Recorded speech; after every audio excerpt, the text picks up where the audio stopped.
జీ5 app download చేసుకుని పూర్తి ఎపిసోడ్లని ఉచితంగా చూడండి. మంచి మార్క్స్ వచ్చాయి, బాగానే ఇంప్రూవ్ అయ్యాడు. ఇంప్రూవ్ అవడం కాదండి, వాడికి 5th ర్యాంక్ వచ్చింది. నేను ఇది నమ్మలేకపోతున్నాను. నాన్న విహారీ, నీకు ఈసారి 5th ర్యాంక్ వచ్చింది నాన్న. అవును మమ్మీ, టీచర్ కూడా మెచ్చుకున్నారు. నేను చెప్తున్నాను కదా శ్యామ, వీడు బాగా చదువుతాడు అని. కానీ నువ్వే అనవసరంగా కంగారు పడ్డావు. ఇప్పుడు చూడు, నేను చెప్పినట్టే జరిగింది. అవును మామీ గారు, వీడికి ర్యాంక్ అయితే వచ్చింది, కానీ నాకు ఒక చిన్న డౌట్. డౌటా? ఏంటి శ్యామా? విహారీ, నిజం చెప్పు, నువ్వు ఎగ్జామ్ సొంతంగా రాసావా, కాపీ కొట్టావా? నేను సొంతంగానే రాశాను. మరి ఎన్ని రోజులు ట్యూషన్ చెప్పించినా కూడా నీకెందుకు ఎక్కువ మార్కులు రాలేదు? చెప్పు నాన్న. ఏంటి మమ్మీ ఇది?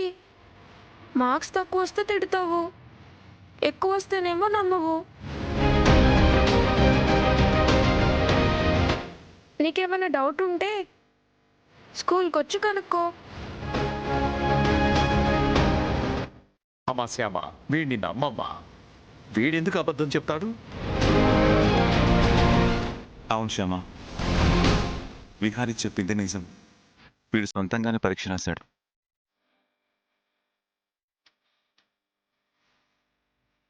మంచి వాళ్లతో స్నేహం చేస్తే మంచి జరుగుతుందన్నట్టు వీడికి కన్నయ్య స్నేహం మేలు చేసింది.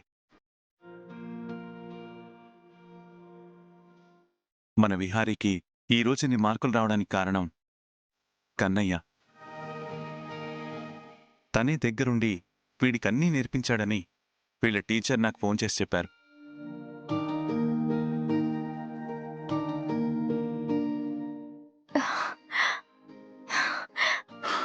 రే మనవడా, నువ్వు 5th ర్యాంక్ తెచ్చుకున్నందుకు నీకు మంచి పార్టీ ఇస్తాను.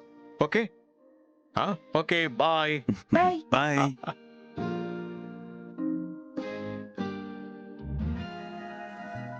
Thank you Kannayya, thank you so much. నా బాధ చూడలేక, నా కొడుకు భవిష్యత్తు చెడిపోకూడదని, వాణ్ణి మంచి దారిలో పెట్టడానికి మీరే కన్నయ్య రూపంలో వచ్చారా?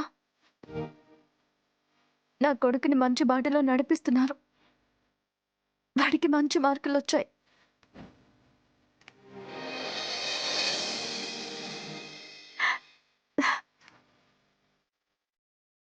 నాకు చాలా సంతోషంగా ఉంది.